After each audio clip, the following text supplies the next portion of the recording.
Hey guys, GunGoober here. Today we're going over 922R. Before I begin, I want to emphasize that I'm not a lawyer and this is not legal advice. The documents we're looking at today pertain specifically to my situation, and if you have questions, I highly recommend reaching out to the ATF or consulting a lawyer. Lastly, I want to make it clear that I do not endorse 922R. In fact, I think it's probably one of the least effective gun laws out there. There are those who claim that no one has ever been or ever will be charged solely for a 922R violation, and while I agree that that's likely, please avoid incriminating yourselves in the comments. The purpose of this video is to spread awareness and knowledge so that people can make informed decisions about what parts they put on their guns. So what even is 922R? 18 U.S.C. 922R is a federal regulation that deals with the importation of semi-automatic shotguns and rifles, specifically the ones that are considered to be too cool. It prohibits the importation of semi-automatic rifles or shotguns that have features like collapsible stocks, bayonet mounts, night sights, and a myriad of other characteristics that have little to no effect on the firearm's functionality. This law is the reason why we see imported guns like the HK SL8,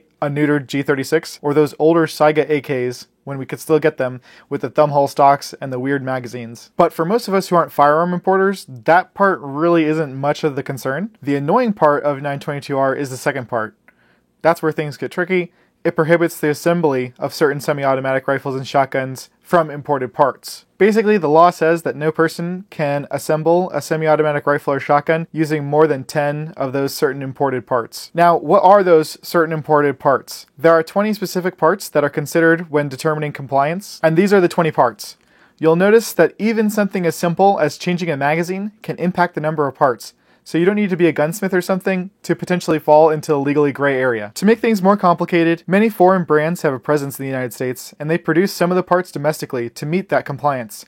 However, these parts are almost never marked as US made since it's not legally required. With many foreign companies operating in the US, it can be challenging to know where each part is made. So theoretically, it could be possible to have most, if not all, of the parts be made in the USA. Companies often don't disclose this information because there's a sort of mystique surrounding these foreign companies, and a lot of the point of their marketing and selling and buying them, people are thinking that they're getting the precision craftsmanship of some other country, and you could see why they wouldn't want to disclose that these parts are actually being made in the US. Even further complicating matters, not all firearms have every single one of those 20 parts, and it's actually quite subjective as to which parts apply and which ones do not. For example, on an AK, the operating rod and the gas piston are a single piece, but does that count as one part or two? Which one does it count as? The only definitive way to find out is to ask the ATF, as they make the initial importation decisions. I've reached out to them, and I'll share what they've told me, though they can't even specify where every part is made. Today we're taking a look at the AK-47, AKM, AK-74 family of weapons,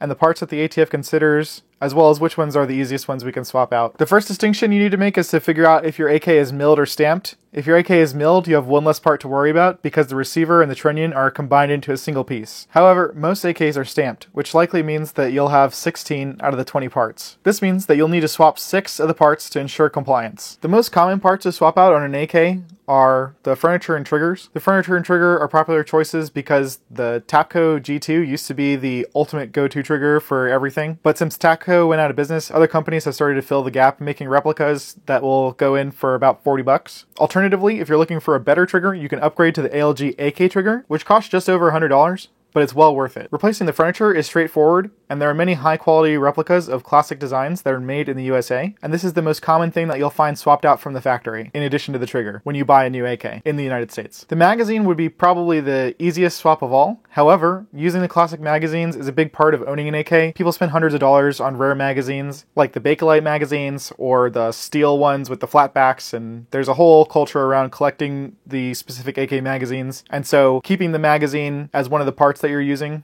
is kind of important. However, there is a little bit of a trick. You can swap out the magazine follower and the base plates to get 2 American parts without changing the main look of those magazines. And if you take a look at this magazine here in the Arsenal SLR 106, if I can get it to focus, on the bottom of the mag you can see it says US. Arsenal actually makes these base plates, and you can swap them out and they'll fit pretty much any of the standard AK magazines. And that's a cheap and easy way to get another compliance part. The other thing would be the follower. These are 5.56 magazines, so the followers are a little bit less common to find made in the United States, but if you have a 7.62 by 39, you'll be able to find them really easily. especially the bolt hold open ones. You can also replace the muzzle device with the United States made version, whether it's a clone of a foreign design or a new design that's even more effective. Again, Tapco used to fill this void a lot. This is a Tapco USA slant brake, and they kindly market Tapco USA on the front so you can see that it's clearly a US made part. Beyond those, most other parts are harder to change, if not impossible. Most AKs in the US are either imported or built from parts kits. These parts kits can often feature American-made receivers or barrels, giving you a little bit more flexibility in what parts you can swap out. For example, this is a Romanian parts kit build, and you can see